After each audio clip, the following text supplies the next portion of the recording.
morning, Lewis. I'm Allison Lankwitz, and I'm here with Logan Kapp. We hope that you had an amazing fall break, and we are just so happy to be back. Logan, how was yours? It was all right. It wasn't. It's never long enough. I feel I like know. it was, and now it's getting cold out. What's up with that? It's freezing. And I'm not even ready. I'm not prepared for that coldness at all. No, I don't even have my winter coat here at school yet. So I know, I'm a little right? nervous, I know. I'm gonna have to go buy a new winter coat, I think. Oh, I hope I'm not. not ready for summer to be over, but we are glad you're here to join us on this wonderful Tuesday morning. It's bright and early, so it's nice and frosty outside today, and with that, I think we can get right into our let's trending get right topics. into it. Yeah, we got some good ones this week, so. Always. We always have some good ones out here on trending topics. Especially this week. Oh though. yeah, especially this week with a whole bunch of stuff happening. Past week we missed last week, both you Both and of us, I. yeah. So Well, we've got a whole week's special worth of guest. events to talk about. Yeah, we do. We got to do some catching up on. So Yeah, here we go. right. Tweet one. Tweet number one, please. This one is actually a good one, I think, because over the weekend the cross country team had the Lewis crossover on Saturday here at the cross country course, and the broadcasting department was lucky enough to broadcast that. So if you haven't seen that race, it's live up on demand on the GLVC website. But it was a good time. We got here nice and early at 5 a.m. So some beautiful sunrise photos that were taken. But Lewis did pretty well as well. They finished third in the men's race, and I believe eighth in the women's, if I remember correctly. So Lewis doing great at athletics as they always do, yeah. you know. Some soccer and volleyball too over the weekend, I think, and then basketball is going to be kicking I off know. soon enough. So I know. It's crazy. all these winter sports again. Not ready for that to start going already. Definitely not, but I'm still excited. So. I am too. I'm ready. Yeah. Sports are back and better than ever here at Lewis. They really are. All right, well, let's see tweet two. Speaking of sports, my favorite gymnast, Simone Biles. So she made history this past, I think it was a couple weekends ago now. She became the first woman to land the Yurchenko double pike, which is a form of vault, in an international competition. So Wow. I'll explain this a little bit better because I know most people might not know gymnastics. Including, but actually, can we have a demonstration of that? I think. well, maybe if I was in my gym clothes, but I think no. it'd be pretty entertaining to see me try and do that. Oh my gosh. But basically, it's this extremely difficult skill that only one man has. Well, no.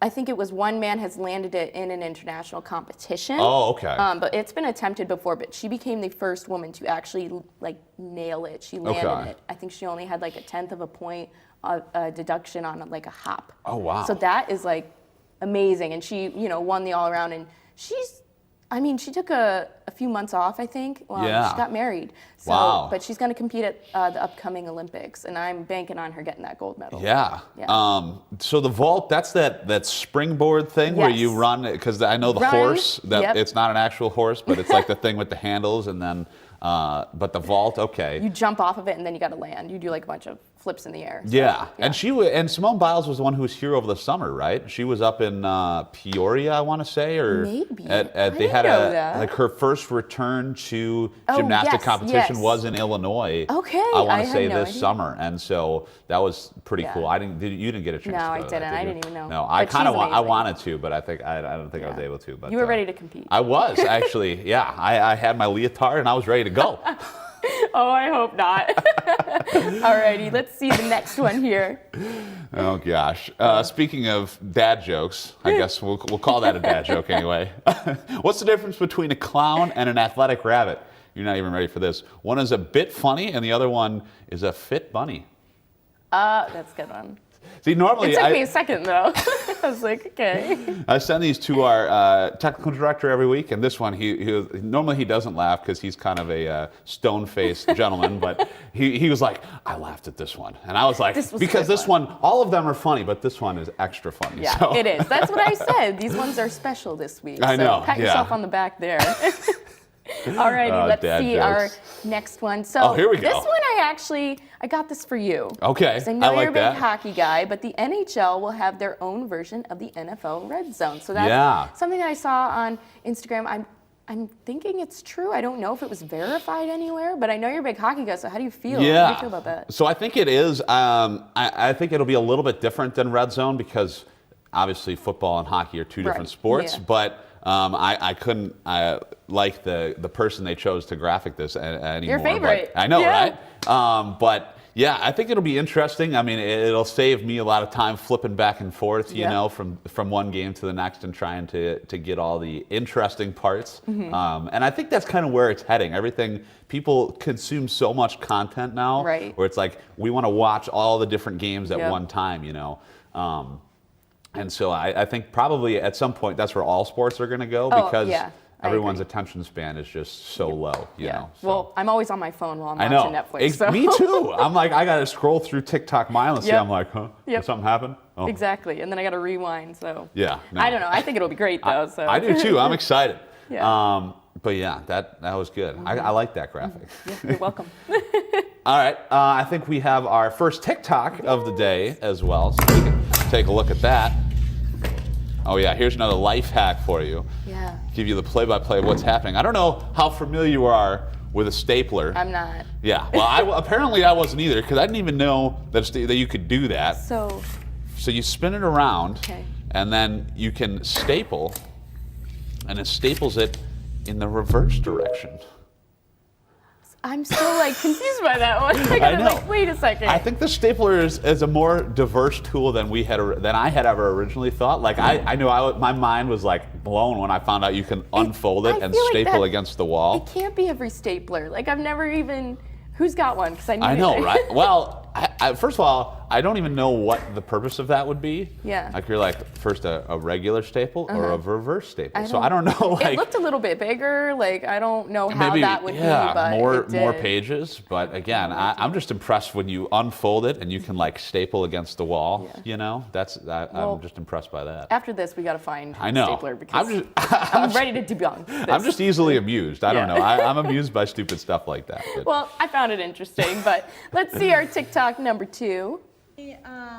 Grande love this one. iced coffee with no classic and a little sugar-free vanilla, please. okay, it's got a dog. No classic. You want sugar-free vanilla instead? Dog Yes, please. Get And a Nancy. splash of milk. and seat. Yes, 2% good. And can I also have a pup cup, please? Oh, Instantly. That's it, thank you. oh no. So here we had a pup that all they wanted was their pup cup. Yeah. And they weren't getting it quick enough. And that's how I am in the drive-thru too. I want my orders. Yeah, well- I don't know. I just thought it was hilarious with how loud that dog is. Yeah, right. First of all, I mean, her order. I mean, she was ordering coffee for the whole neighborhood right there. I don't know if that was just for her or what. I actually don't get know. that exact order. It's pretty good. It is a little complicated though. Oh my, that's one drink. It's one drink. Pretty much. I mean, I struggle know. to just order an extra water, but you know, whenever I want to get my girlfriend coffee, I always have to Yep. text her friends and be like, "What is she like?" I Starbucks can is never a remember. whole, it's like a language. of It its really own, is. so, yeah. I don't know, but yeah, the dog. Do you get your dog the pup cup? So my dog can't have them, but I got Oh. my boyfriend's dog a pup cup, and it was the most just hilarious thing you've ever seen. Its nose was stuck in the cup, and it was whipping the whipped cream Oh. everywhere. I was like, oh Aw. my gosh. They love them. They love them. I thought you were gonna say I got my boyfriend a pup cup. I was gonna be like, He would probably love them too. It's just whipped probably cream. because it's just what whipped cream and chocolate or what? It's just whipped cream. Oh, wow. Dogs can't have chocolate. Yeah. Okay. I think I'd like one of those too. Yeah.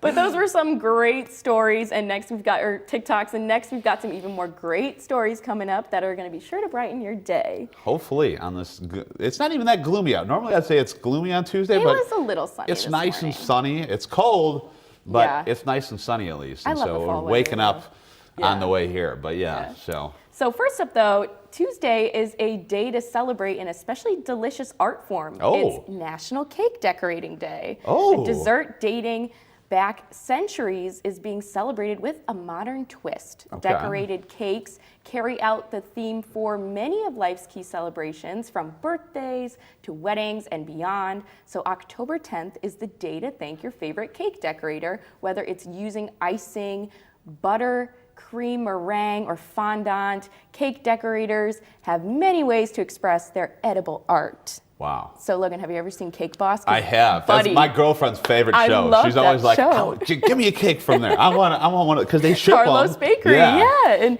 it's in Hoboken, New Jersey. That's not far from my grandma's house. Oh, so really? it's Have you really been nice. there? I have. Oh my gosh. It's good, but I think the show is what I enjoy even more. It's just the whole theme of it. Yeah. Buddy, like, I think it's Buddy Velastro. He's like, Yeah, he's just an icon, man. He's cool. I like that. Yeah. But so today's cake day. Do you know what yesterday was? No. It was Leif Erikson Day. Happy Leif Erikson Day. What? From SpongeBob? I You know, don't I love Leif that show. I like. Yesterday was Leif Erikson Day. And then coming up, or I guess it was a few weeks ago, it was the Mean Girls, October 3rd day. So. Oh, You all seen these that movie? holidays I didn't even know all existed. these movies have like specific, or shows have specific Yeah. days, I guess. Well, I think Boyfriend Day was a couple weeks ago, It was right? a couple weeks ago. That was Oh, probably your see. favorite day.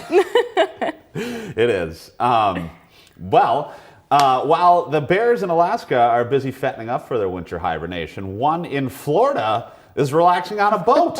What? The owner of a towboat company in Naples shot this video last Wednesday of a black bear walking around a docked boat at a local marina. Well, first of my all, look at gosh. that boat. That is impressive. Oh my gosh, look at that bear. Oh my gosh. Todd Dillman says he's seen lots of animals there, alligators and pythons, and probably a lot of fish, I would think, but Yeah. never a bear.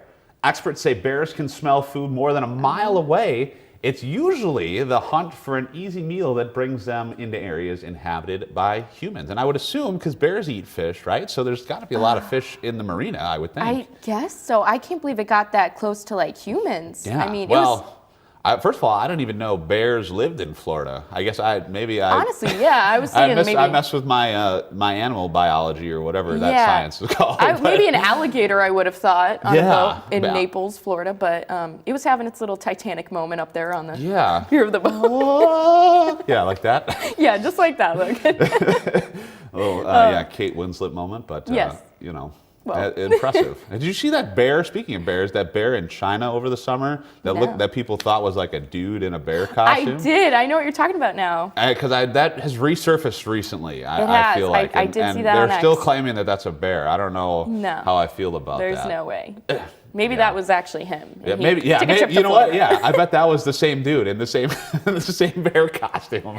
Well, I wouldn't count that one out, but maybe. It's a definite possibility. Yeah. We're gonna go with that. Yeah. Well, moving on. So, to celebrate their 100th go in 2023 for water skiing, these two Canadian men are slaloming using just one ski on the water.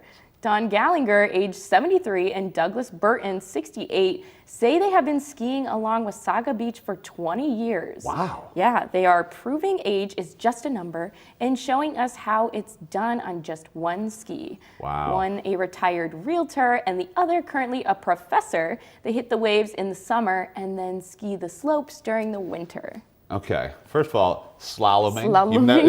Slaloming. It's Slaloming. Slaloming. Slaloming. One ski, right? Yes. Have you ever water skied before? I have. Okay. Never on one. Okay. Never on one. See, the first time I ever learned to water ski, it took me forever to learn how to get up on the skis. Yeah. And then I was like, all right, I'm feeling confident. I'm going to go out of the wake. Got out of the Right. wake. And then you go I back go to in, come back yeah. in the wake. But as I do that, one of my skis, gone. Just Oh, gone. so you Just were gets sucked right off my foot. slaloming. I'm like, well, I guess I'm slaloming now. So Well- first time ever was slaloming. And then, yeah, I met Slaloming. a very ungraceful end with the water, but Well, I wish there was a video of it. We could've well, played there it. probably is somewhere, but I wouldn't bring that. But I did know another thing about water skiing before we move on is I have a friend whose grandfather, up until he was, I believe, like 85 years old, would barefoot water ski. Have you ever? Did you What? know this was a thing? You No. can water ski without any skis. I'm not. What? And so he couldn't pull himself up, so my friend would have to go in the water, get in the water with him, and the boat would take off, and he would literally throw him up onto his feet, and he would barefoot water ski. He would just hold on. I see. I'm not familiar with my water sports at all, so Well- I didn't even know that was possible. Right? And I mean, first of all, I'm not even graceful. I'm barely graceful enough to get up on the two skis, let alone barefoot ski. I mean, and plus, as we talked about previously, my feet super sensitive. Right. So I don't We even did know if my talk little about baby toes could handle that. Probably not, but who knows? Yeah, I don't know. Maybe. Oh, man. Well, coming up, we have a very special guest, so we will be right back.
Jordan knows he shouldn't eat this entire bowl of nachos, but tonight he's earned that right because a few hours ago in the middle of happy hour, he recognized a sign. Not from the gods or a bolt of lightning, but from a double heart, a kissy face, and a fourth ha in ha ha ha. That's when Jordan knew he was buzzed. Like Jordan. Recognize Jordan. Recognize Jordan. Recognize your buzzed warning signs and get a ride home. Buzz driving is drunk driving.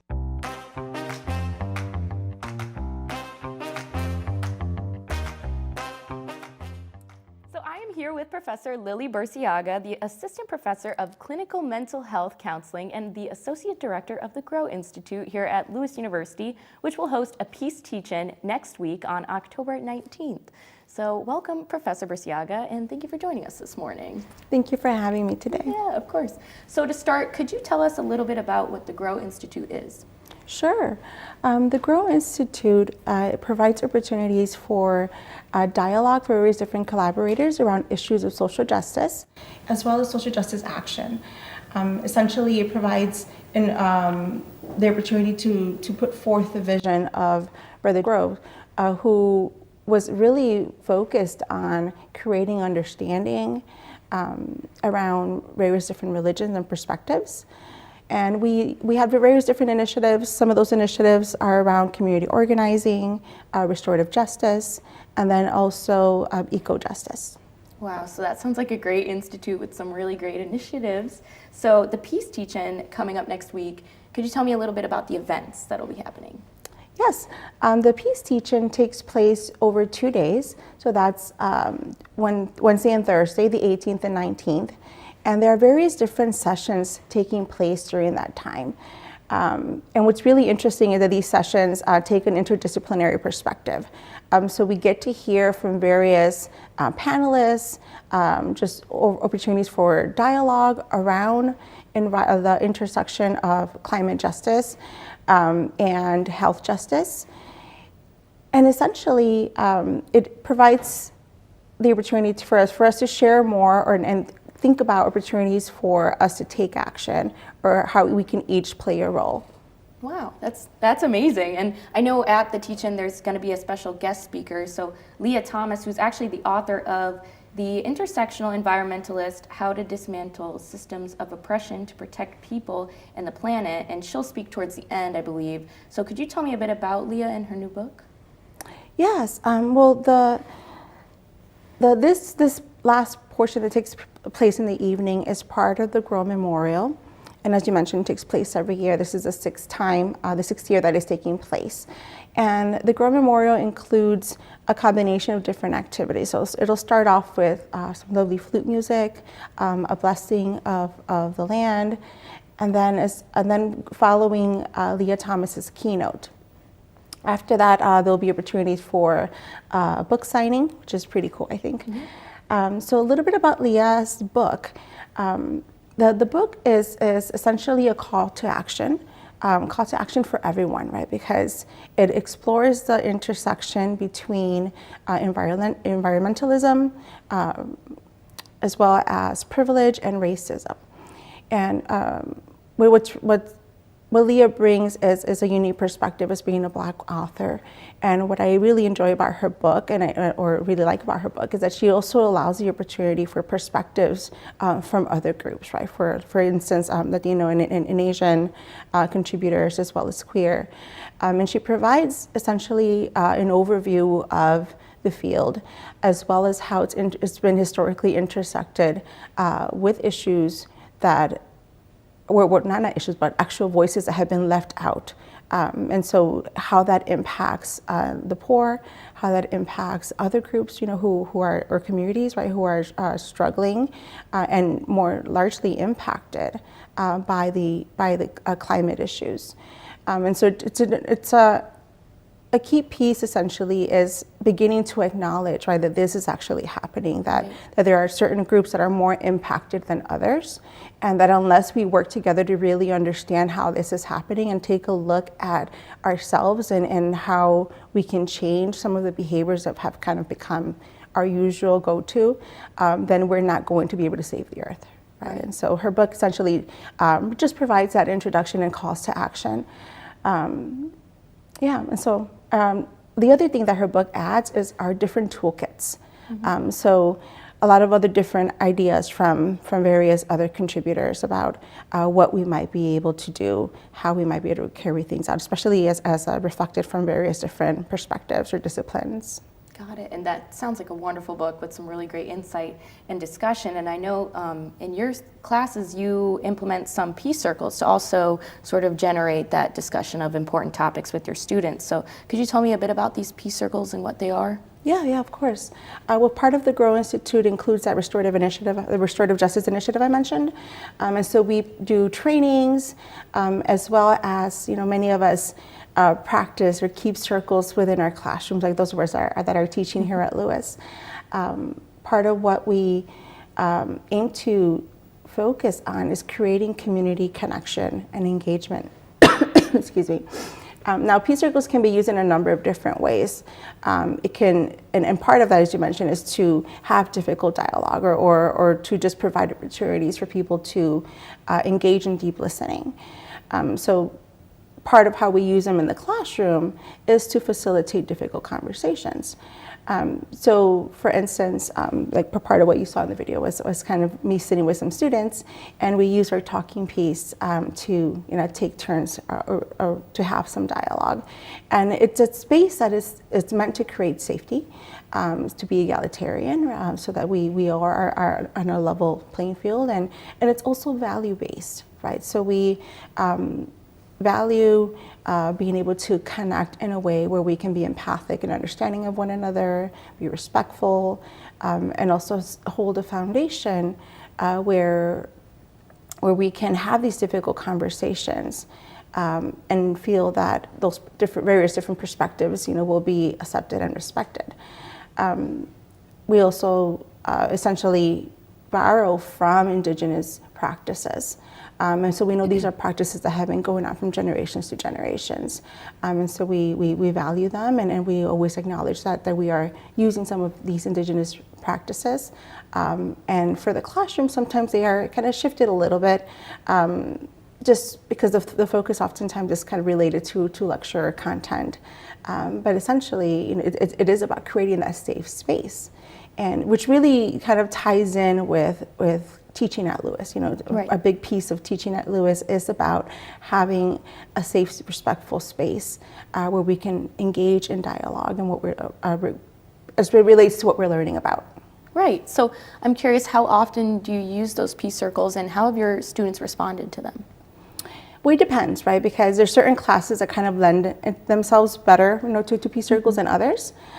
For example, my cross-cultural psychology class, it tends to be a class that I use circles pretty regularly, so almost every week. And part of why I do that is because this class requires really looking at our metacognition. So really thinking about how we think when it comes to various different cultures. And as we compare how similar cultures are to our own and how different they might be. And so the best way for that I have found for us to kind of really look at how we're thinking and look at and have some insights about our our class content has been through using circles.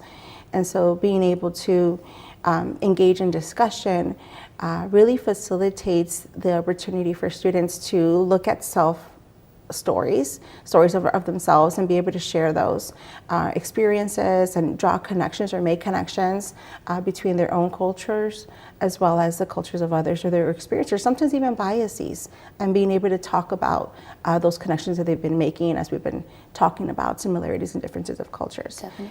In some of my other classes, I might use maybe once or twice a semester, and when I use them, it is more so just to create a comfortable space, a safe space, where students can feel comfortable sharing. I don't get it, I'm confused, I have questions, and so by engaging in that circle early on in the semester, then students feel more comfortable.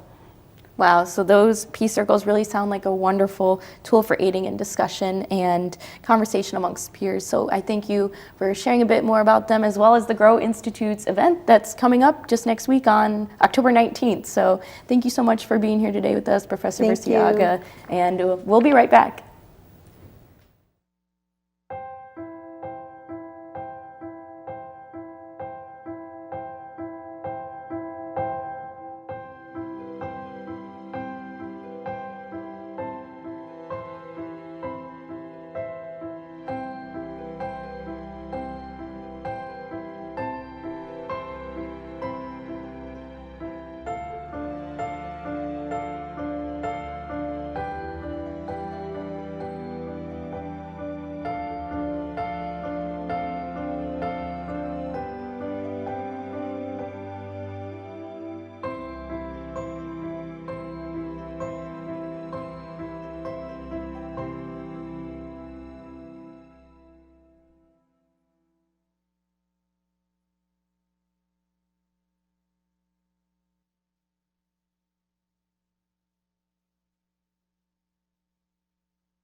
If I could go back and change it all, I would.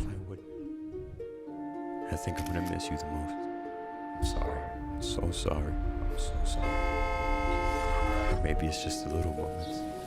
If I could go back and change it all, if I could go back, I would. But I can't.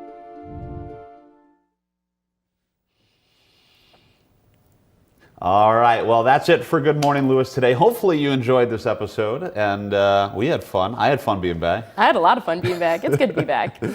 All right, well, maybe we'll go slaloming later before it gets too try it. before it gets too cold outside. Yeah. But as long as we don't run into a bear. yeah, near the water. no bears on the boat. Yeah. But But thank you guys for tuning in, and we will see you again next week.